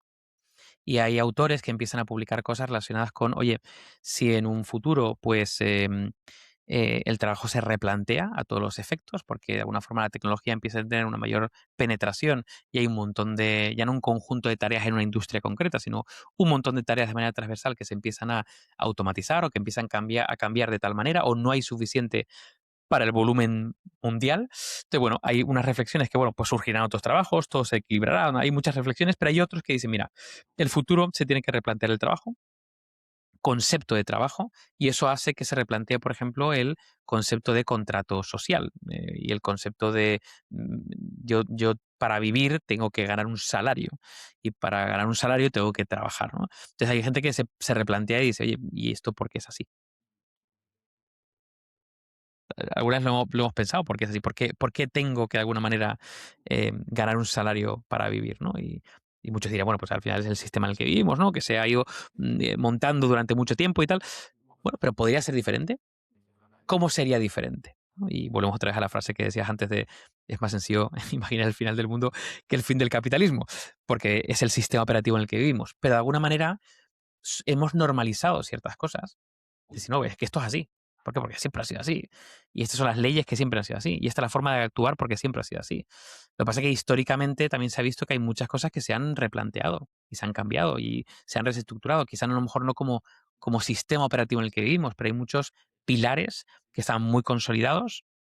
Por ejemplo, pues yo qué sé, la relación iglesia y Estado, que en muchos sitios hace 50, 60 o 70 años era indivisible, literalmente. Y ahora es como, wow, cómo han cambiado las cosas, ¿no? Y entonces, creo que hay, sí, sí, creo que cuestionarlos lo normalizado es interesante también para poder abrir puertas al futuro. Total, sí. Y volvemos a esa idea que, lo repito, que ha sido la que más me ha llamado la atención del libro, de esa pata de imaginar, ¿no? De pensar fuera de la caja y ese impacto que tiene en el futuro. Y toda esta imaginación bueno, tú te defines ya al final del libro, va a ser un spoiler, eh, para quien no haya llegado ahí todavía, Mini como un spoiler. optimista realista. Y yo creo que esta visión casi te diría que del mundo, de acercarte al mundo, como que contagia un poco todo el libro. Sí. ¿En qué consiste esta postura? Y si crees que deberíamos ser más optimistas y por qué. Yo, mira, a ver, yo siempre, o sea, yo siempre he sido muy pragmático, muy, de hecho, he tenido épocas demasiado pegado como a lo material casi, ¿no? Vale, Em, pero de alguna manera, aunque yo no soy, para esto no es nada, lo he dicho muchas veces, yo no soy creyente, yo lo fui, no soy creyente ahora, pero de alguna manera sí que creo que no todo ocurre en un plano material.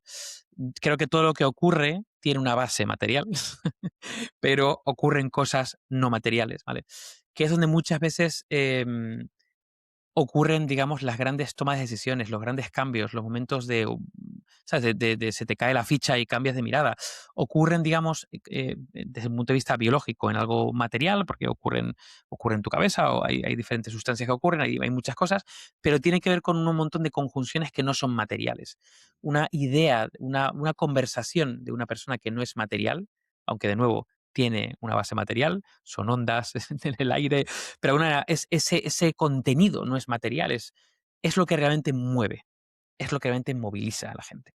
Entonces, yo soy una persona que intenta ser lo más realista posible, en el sentido de yo no soy un tecnooptimista, no creo que la tecnología vaya a solventar a todo el mundo, ni tampoco soy un idealista.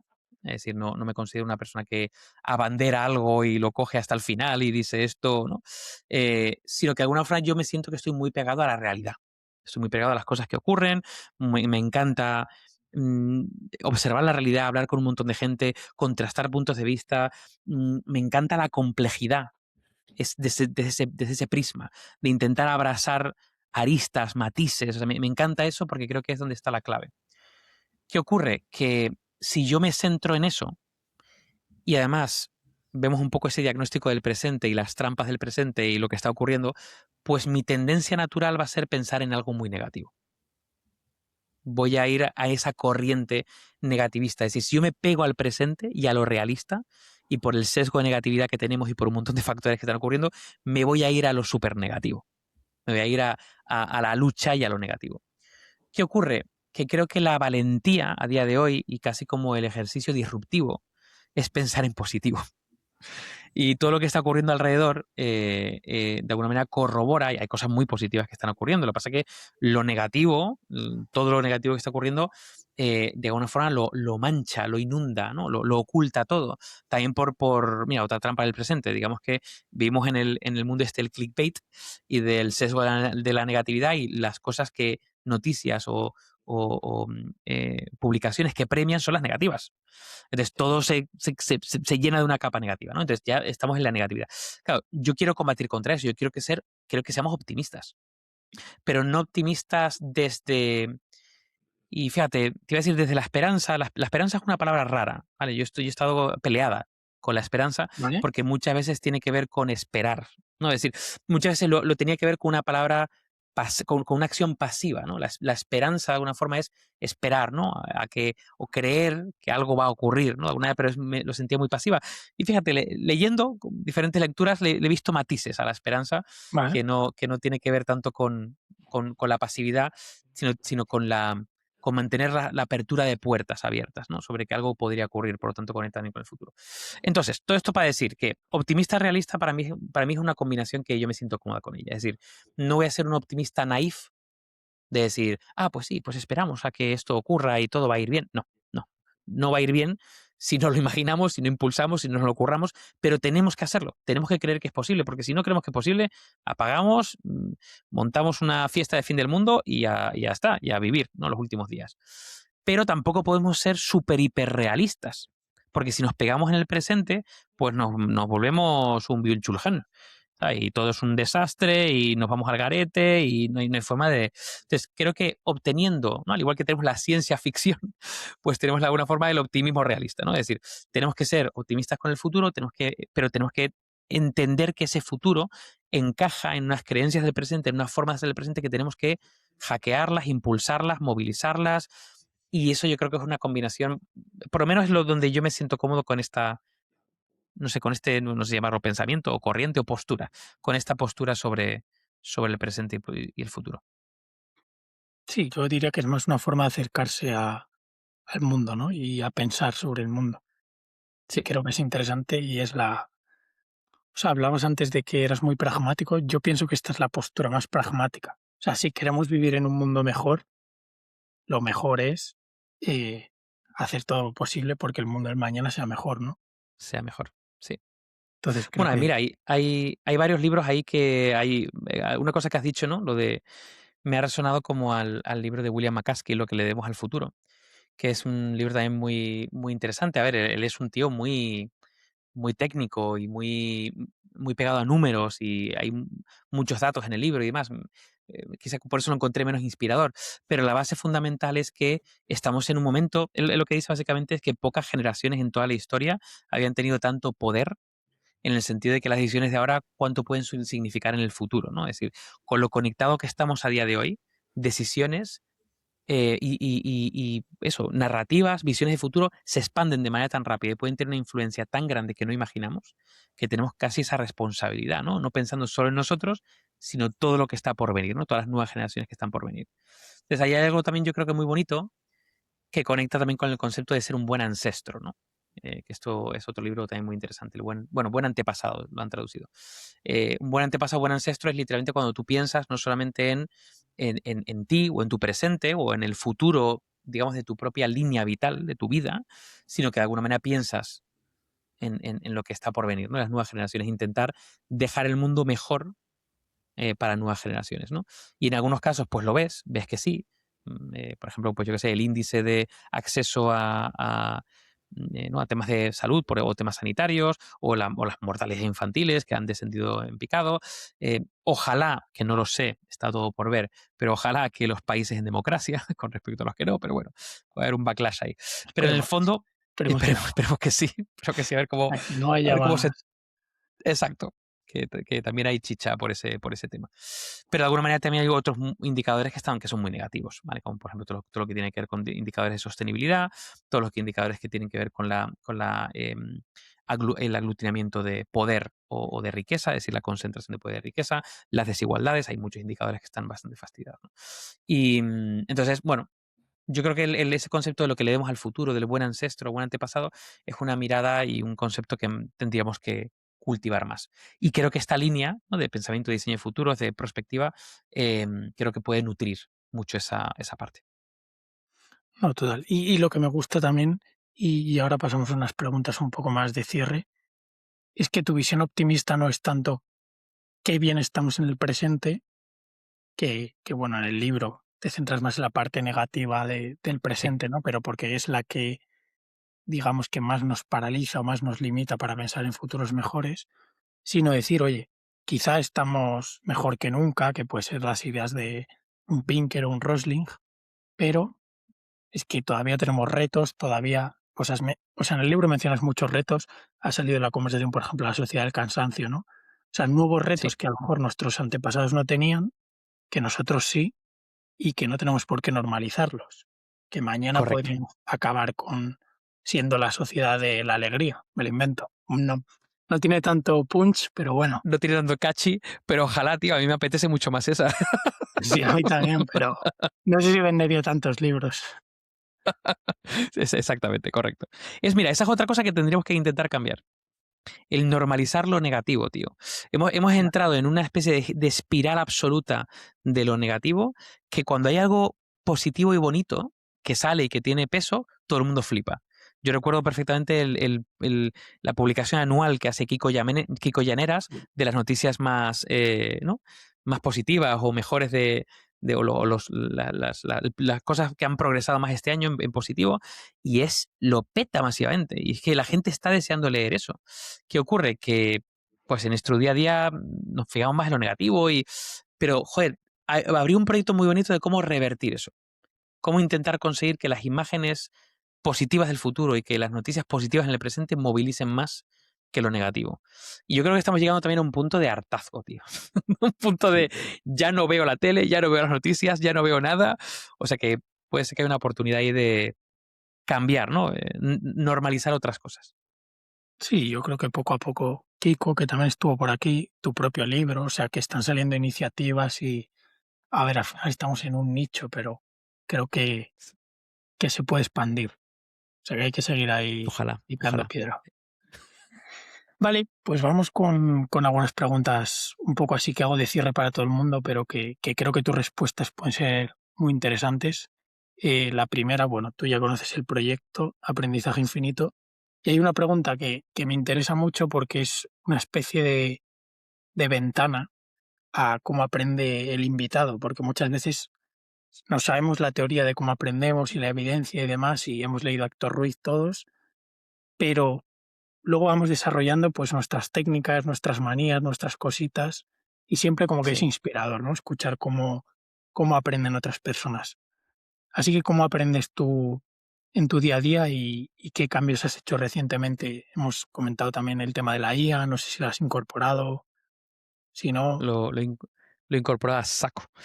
vale, Mira, a ver, desde el punto de vista de marco, de método, por llamarlo de alguna forma, yo he ido desde un método hiper hardcore, súper estricto, tipo GTD, productividad a tope, segundo cerebro, el Notion brutalmente bien estructurado, hábitos constantes de actualización de cosas, a un método totalmente desestructurado, totalmente vale, desestructurado y mucho más orgánico. Y yo explico por qué. O sea, yo empecé con ese método y ese método, bueno, puede ser que me estuviese funcionando desde el punto de vista de acelerar mi aprendizaje, pero no me estaba generando cosas positivas en cuanto al resto de ámbitos de mi vida. Es decir, vale, si fuese una especie de persona que está encerrado en una cueva y mi curro sea investigar y aprender, y solamente ese curro, y aprender, o sea, o divulgar, aprender y divulgar, si es eso, está genial. Yo quizá a lo mejor lo podría haber mantenido. Pero como tiene que convivir con una vida, que es trabajo, tengo mi empresa, tengo otros proyectos, me gusta socializar, tengo un grupo de música, o sea, tengo un montón de cosas y digo, esto es imposible. O sea, entonces me ponía una tensión tan grande al ver que no estaba, vamos a decir, aprendiendo, o sea, siguiendo mi método, cuando hacía una cosa fuera de lo que sería ese método, socializar con gente, distendido, pues tío, me estaba generando a un punto de agobio y un punto de tensión muy grande. Hasta el punto que digo, ¿pero por qué estoy quedando en tramos de una hora con colegas? Porque tengo que sacar, porque me he puesto el objetivo de tener que aprender. No, no, no, fuera. Entonces, lo eliminé todo Y estoy, no todo, ¿vale? Sigo teniendo mi Notion, lo sigo teniendo estructurado, pero de alguna manera lo que eliminé básicamente fueron los, como esa frecuencia de actualización que veía, y esos OKR, esos objetivos tan fijos y tan como claustrofóbicos que me ponía. Ahora lo veo de manera bastante más iterativa. Me explico. Cuando hay un tema que me interesa, hay cosas que digo, "Ah, esto me interesa". De alguna forma lo recojo en un sitio y lo tengo ahí apartado. Y de alguna manera, eh, bueno, yo sí que me reservo tiempos a lo largo de la semana y a lo largo del mes que son tiempos de aprendizaje. Son tiempos de alguna forma de lectura, porque leo un montón de cosas para luego publicarla en el newsletter, o porque quiero publicar cosas, o por ejemplo en el caso del libro, pues me lo reservé para leer sobre el libro. Entonces, son momentos que los tengo reservados, pero que cambian en base a lo que tengo encima de la mesa. Entonces, hay veces que me da por un tema y digo, voy a estar 2 semanas con este tema. Y de alguna forma me lo estructuro, pero luego me olvido de él. Literalmente se me olvida. O sea, lo aparto, me pongo a otro tema. Y de repente, a lo mejor un año después, lo retomo y hago una siguiente iteración, ¿no? Hago como que evoco todo lo que estaba ahí y lo hago de nuevo, ¿no? Entonces, hay como diferentes temas que están satelitales y que voy como profundizando en ellos en diferentes momentos. Profundizo, pero luego lo suelto. Profundizo y luego lo suelto. Hasta que de alguna manera, y esto suele pasar de forma orgánica y algunas veces lo he buscado, tengo algún proyecto. Entonces, para mí Vale, un proyecto es el momento que me permite como coger esas cosas que he ido profundizando pero soltando y las estructuro en algo. Y ese algo puede ser una charla nueva que quiero dar y que me la piden y la estructuro y de alguna manera la intento luego replicar muchas veces. Un libro puede ser otra, ¿no? O por ejemplo, una serie de publicaciones en redes. Entonces le doy forma a ese tema. O por ejemplo, a lo mejor es un episodio de Heavy Mental, aunque bueno, en este caso como lo hacemos de manera tan desestructurada, tampoco... si fuera una serie de capítulos de Heavy Mental, sí, pero bueno, ahora por ejemplo con el tema de la newsletter, que con el tema del lanzamiento del libro he abierto una sección donde quiero profundizar en ciertos temas, ya no es una recopilación de señales de cambio semanal, sino que quiero profundizar, pues eso me va a ayudar a profundizar en ciertos temas. Como que de una forma se convierten en excusas que te permiten obligarte a dedicarle más tiempo. Y ese es mi método. Digamos, tener un montón de cosas que están pululando de manera totalmente desestructurada, estructurada, es decir, tengo algo estructurado, pero están como desestructuradas, y luego aprovecho alguna oportunidad que puede ser una charla, puede ser un programa de clases, una excusa de escribir algo, un libro, para generar un proyecto que de alguna forma estructure ese conocimiento. Y eso me acelera mucho el aprendizaje. Y luego, si quiero seguir realmente profundizando en ello, me lo llevo a algo de medio plazo. Es decir, intento dar charlas en muchos sitios, intento dar formaciones, intento dar como una actividad que ocurra más en el tiempo. Y eso me ayuda, digamos, a profundizar en ella. Eso en el pasado pues fue las neurociencias, más en el pasado fue el marketing, bueno, la creatividad tecnológica, que era el marketing aplicado a tecnología, ahora es el diseño de futuros. Bueno, he tenido como esos momentos en su momento fue, por ejemplo, el concepto de upgrade, es decir, de reskilling, upskilling, me interesó mucho ese tema. Entonces, bueno, de alguna manera como que esos son el proceso mucho más desestructurado. Pero lo que sí que mantengo son espacios en el tiempo que sí que le dedico a eh, leer. Leer no tiene por ser libros, leer cosas que me voy guardando a lo largo de la semana. Ah, bueno, otra cosa que sí que tengo bien estructurada es cómo recopilo la información que me llega. Es decir, vale. em, newsletter, libros que leo, em, eh, LinkedIn, por ejemplo, o blogs, ¿no? Que voy leyendo. De alguna manera tengo tanto en el móvil como en mi ordenador, pues, digamos, add-ons que lo que me hacen es meterlo en Notion. Y lo meto en una especie como Bueno, de sitio de Notion, que a veces está tematizado, a veces es un cajón desastre y lo voy revisando. Pero lo voy metiendo ahí y no se me pierde nada. También tengo, por ejemplo, una cosa que es horriblemente buena, pero es horrible, que es el OneTap, que es yo trabajo con 60 pestañas a la vez y digo, cerrarlas todas, y se me cierran, y luego tengo que abrirlas. Entonces, he encontrado una técnica que es, es una técnica muy rudimentaria, pero que es que, por ejemplo, como a mí me dan para profundizar en temas, pues de repente abro un montón de pestañas y un montón de ventanas sobre un tema en concreto. Y de repente, pues las pongo todas en un navegador y en una sesión y cierro el OneTab y ese OneTab es un OneTab temático, es un OneTab de un montón de cosas que tienen vale. que ver con un tema. Entonces, bueno, esa es otra chorrada técnica. Y luego la IA, tío. La IA ahora mismo para mí es fundamental. Fíjate, yo ahora mismo no estoy utilizando tanto la IA no sé, como asistente o buscador, o sea, para preguntarle cosas, sino para que me ayude a destilar cierto conocimiento que quizás no tenga tiempo de hacer. Te pongo un ejemplo. Yo consumo muchos informes de tendencias, Vale. informes de tema geopolítica, informes de riesgos mundiales, que es el World Economic Forum, que es el Instituto Europeo de Futuro, un montón de cosas, ¿no? Entonces, lo que voy haciendo es recopilando ese tipo de PDFs y publicaciones, y en este caso la herramienta, yo utilizo dos herramientas de IA, en este caso me voy más a NotebookLM. Entonces, en NotebookLM tengo cuadernos bastante tematizados y voy añadiendo cosas ahí, le voy preguntando y me voy de alguna forma, voy interactuando con esa pieza de conocimiento, sobre todo por un tema de destilar cosas interesantes para luego yo profundizar en ellas. Entonces simplemente como que digo que me haga un destilamiento, oye, sácame las 3 claves, no 4, sácame las 5, no sé qué. Entonces una vez que tengo todo eso, voy de alguna forma luego profundizando y luego me quedo incluso con ciertas cosas que me puedo llevar a Notion para seguir profundizando en ellas. Pero ahí hay un punto casi como de descubrimiento. Y luego también funciona bien, claro, aquí depende también los canales que utilices, pero por ejemplo los podcasts que tiene NotebookLM pues son muy simpáticos y funciona muy bien. Tú le metes ahí un documento gigantesco y te lo resumen y te lo vas escuchando, ¿sabes? Mientras puedes hacer otro tipo de actividad. O por ejemplo los mapas mentales. Los mapas mentales, yo hice un mapa mental de mi propio libro, lo puse ahí y digo, joder, lo he hecho muy bien, tío.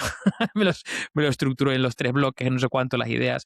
Entonces, eso es otra forma que utilizo mucho, los mapas mentales para poder recorrer el conocimiento, entender ciertas piezas y quizá a lo mejor ya elegir las piezas que me quiero profundizar en ellas. Y algo parecido hago con Claude, pero con Claude lo que hago es preguntar lo que yo no le doy. Es decir, NotebookLM yo le doy las cosas y le pregunto sobre lo que le ¿Vale? doy, y en el caso de Claude le pregunto sobre las cosas que no le doy. Entonces yo, por ejemplo, si le doy un documento o un paper, no, a lo mejor no le pregunto que me lo resuma, porque para eso lo hago con otro, pero le digo, oye, ¿qué otro tipo de cosas que no están citadas en el paper pueden ser interesantes relacionadas? ¿Qué otros autores están hablando de esto en relación a esta idea? ¿Qué cosas ahora utilizo mucho para papers de IA, ¿no? Oye, ¿qué otros papers de IA están hablando de este efecto, ¿no?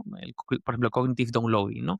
Oye, ¿qué otros efectos están o qué otras universidades o publicaciones están hablando sobre efectos que vinculan ¿no? un deterioro cognitivo o una descarga cognitiva, está afectando cognitivamente a la IA, que de alguna forma me pueda citar? Y de repente me saca información de lo que no le doy yo. Y lo utilizo mucho para eso, para que me destile esa información que no le doy y me descubra como puntos ciegos, que me descubra sitios que a lo mejor no estoy llegando, que no estoy consultando. También lo utilizo para que me dé contraargumentos. De, oye, mira, por ejemplo, esto me pasa mucho. He estado de cervezas el otro día con unos amigos y hemos hablado sobre este tema. Y yo me he quedado un poco picueter porque he dicho, joder, no, no, siento como que no, que estaba sesgado. ¿Qué contraargumentos me darías? Entonces, me da los contraargumentos. O sea, para ese tipo de cosas, Claude es maravilloso. Aparte de para redactar y otro tipo de cosas, pero es muy bueno para eso. Total. Yo lo estoy intentando probar ahora para darle información también, porque Notebook LM me cuesta como, no sé, lo probé hace tiempo, a lo mejor lo han actualizado, es muy, o sea, más sólido y se apoya mucho más en las fuentes y puedes comprobar, o sea, alucina, sigue alucinando, pero le pillas, ¿no? La alucinación porque te pone el numerito, vas a la fuente y dices, Lo rey, ves y no. ¿esto qué es? Pero Claro, sí que es mucho más fiable, ¿no? Pero en cambio lo veía yo como menos conversacional que Claude, por ejemplo, que es más, le preguntas y él te suelta su chorretón o te hace su podcast o te hace su presentación, que yo también lo probé con mi libro y y es muy bueno, es muy bueno. Eh, pues pero pruébalo porque vale, lo han actualizado mucho, mucho, mucho, mucho. Y concretamente han metido una actualización hace relativamente poco muy vale, gorda, que ni siquiera yo he lo podido probaré, profundizar en todo lo que han introducido. lo probaré, porque era más como que me costaba conversar con él. Era más de, vale, o sea, a ver, para resumir y pasarte información fiable de una fuente, me Es menos parece conversacional, sí, es vale. menos conversacional.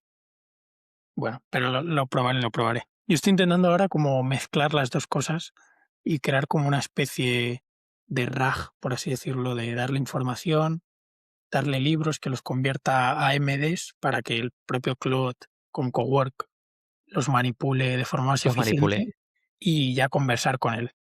Y estoy probando por ahí y la verdad que me está dando bastante buenos resultados. A ver, es una pasada lo que se puede hacer, o Es sea una, que es, es una pasada. es una Yo hay pasada. una cosa que hice, lo que pasa es que no lo he actualizado y tampoco he tenido mucho. eh, mucho tiempo, pero esto fue una cosa que me dijo Luis Villa, que es un Vale, fenómeno para estas cosas. Y me dice, mira, yo me he creado como una serie de, como un consejo de asesores, que son GPTs, entrenados con el tipo de pensamiento de grandes filósofos. vale. Entonces, como que tenía GPTs que se comportaban como ciertos filósofos y cuando tenía que hacerse preguntas de toma de decisiones o de cosas así, pues le hacía preguntas a ellos. Y entonces veía cómo de alguna forma le respondían basado en ciertas corrientes o marcos de pensamiento filosófico, ¿no? Y me dice que le resultaba muy útil por las perspectivas tan diferentes que le daban, los matices que le podían cada uno. Entonces, bueno, yo intenté hacer algo parecido y me salió bien, o sea, salió algo bastante simpático, pero la verdad que no cambié mi hábito como para darle más recorrido, como que lo utilicé como un juguete y no lo he integrado, digamos, en mi día a día. Pero eso sería otra cosa interesante. Todo el tema de GPTs, ahora Claude tiene los skills, Sí. que son también interesantes, que al final son como una especie como de entre GPT y agente. Bueno, hay cosas interesantes, pero vamos, yo siempre pongo como no sé, como el acento en, ojo, que sirva para aprender mejor, Claro. no de alguna forma para delegar tu proceso cognitivo, tu proceso de aprendizaje, porque a veces que la línea es muy delgada y la tentación es muy grande, ¿no? No, total, total. Sí, hay que meterle ahí en el prompt o en el documento de las keys que quien genere la información seas tú y no. Vamos, es que si no aprende, bueno, No, aprende. La máquina lo hace por ti. exacto, Total. Pero bueno, es una pasada. O sea, que la gente pruebe porque hay un montón de posibilidades con la IA. Vamos ya espectacular. con las dos preguntas finales. Vale. ¿Qué consejo le darías a un joven que está empezando su carrera profesional? O sea, fuera de lo que sería el ámbito, luego lo vinculo con el diseño de futuros, pero fuera del diseño de futuros, yo lo que le diría es dos cosas. Lo primero, que haga algo que le apasione, que haga algo que le mole, que no piense a priori, digamos, en salidas profesionales, sino que haga algo que le mole. Y sobre todo que sea consciente de que lo que va a aprender ahí quizá no sea aplicable, pero lo que va a aprender ahí es a estructurar su proceso mental. Es decir, si hace una carrera, la diferencia para mí, por ejemplo, entre alguien que hace un curso de 3 meses y se pone a currar que alguien que invierte 3 años en hacer una carrera es que la estructura mental de esa persona, los modelos mentales que adquiere, la forma de procesar información, todo eso en un lado, en uno ocurre y en el otro no. Literalmente. Bueno, En un lado se desarrolla y en el otro no. O en el otro, por ejemplo, pues tendrá que hacer más cosas para que se desarrolle.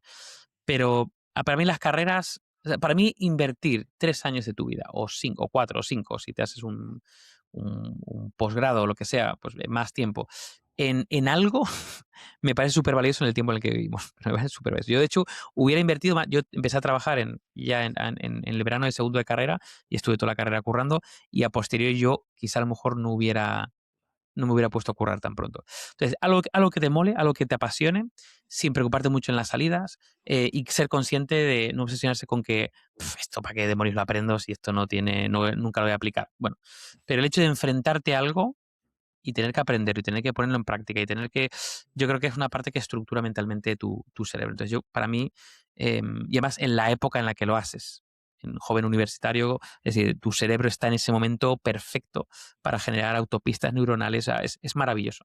Entonces, yo soy muy, muy fan de hacerlo con ese motivo.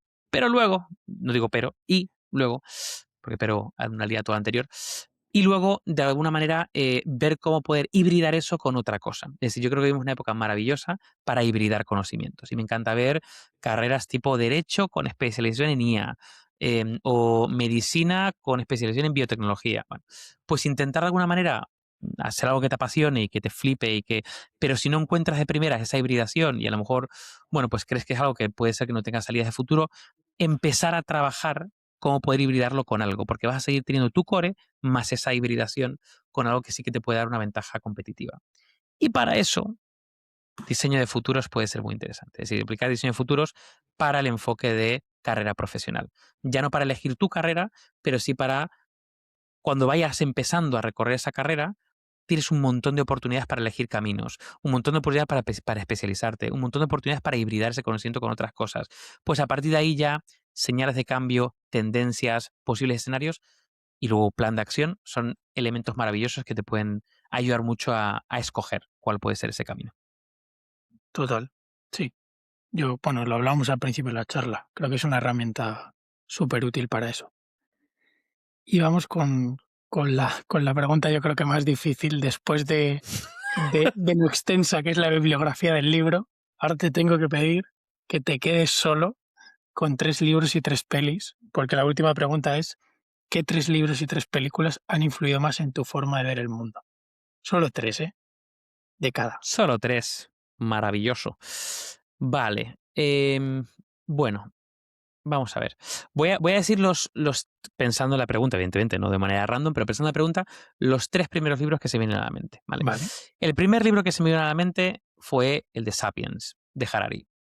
A mí me hizo, no sé, yo, por ejemplo, mm, o sea, había leído cosas de historia, sí, había leído cosas sueltas, pero me parece que la narrativa, porque es una narrativa muy buena la que tiene Harari, donde estructura el libro, a mí me cambió muchas cosas, de cómo ver el pasado, de cómo, no sé, por ejemplo, hay mensajes muy claros, como por ejemplo el tema de, bueno, de hecho, el cuándo surge el concepto de futuro, lo he leído en diferentes libros, pero lo primero que leí fue en Harari, ¿no? Cuando ya hicimos los asentamientos y tienes que de alguna forma planificar digamos, las cosechas y tal.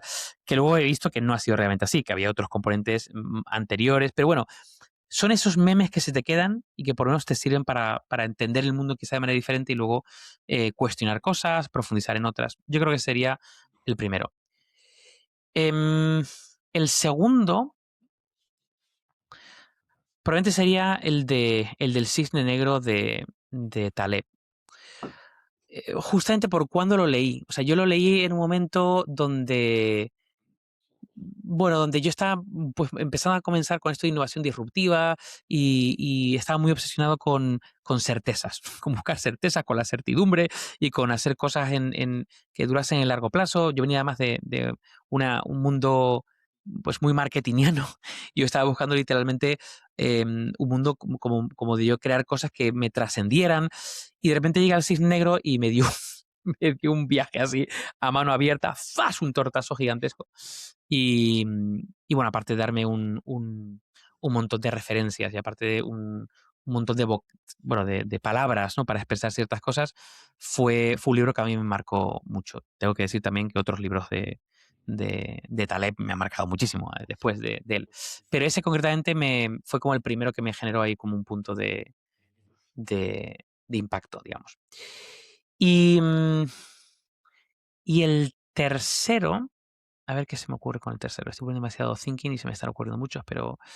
em, Mira, el tercero puede ser. em, pues fíjate, el de Rudyard Breckman, el de Utopía para Realistas.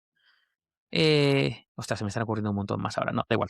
El de Rudyard Breckman, Utopía para Realistas, quizás sea un libro que también me marcó mucho, porque me lo leí en un momento donde yo estamos intentando, sigo haciéndolo, pero bueno, era cuando empezamos a ayudar a diferentes organizaciones a pensar en futuros mejores y cómo hacer las cosas de manera diferente, y tenías que traer como muchos ejemplos inspiradores sobre cosas que podrían funcionar, ¿no? Y que podían generar un punto de disrupción, como por ejemplo diferentes modelos organizativos, ¿no? Y entonces yo profundicé en temas de holocracia, que es una cosa muy rara. Entonces, como diseño organizativo. Y de repente encontré el libro de Rudyard Breckman, que hacía una recopilación histórica de un montón de cosas que habían ocurrido, y a mí me inspiró mucho. Y luego también me cambió una forma de ver, porque yo estaba como muy obsesionado con el futuro. Y de repente digo, ostras, el mirar al pasado también puede ser interesante para recopilar cosas que de alguna forma han quedado olvidadas por el motivo que sea, ¿no? Pues mira, a lo mejor por este epistemicidio que veíamos, ¿no?